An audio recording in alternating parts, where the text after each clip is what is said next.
নতুন শাড়ি বুনেছি, 4 দিন পরে হাট বসবে, ততদিনে আরো বুনে নেব। ঠিক আছে। মা, আমি পিঠে খেতে কত ভালোবাসি, কিন্তু তুমি আমারে অনেকদিন পিঠে খাওয়াওনি। আজ আমি পিঠে খাবো। ঠিক আছে, তুই গোসল করে আয়, আমি পিঠে বানাচ্ছি। ঠিক আছে, আমি নদীতে যাচ্ছি।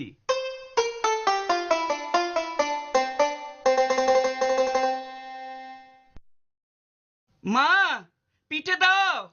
আনছি, এই নে। 1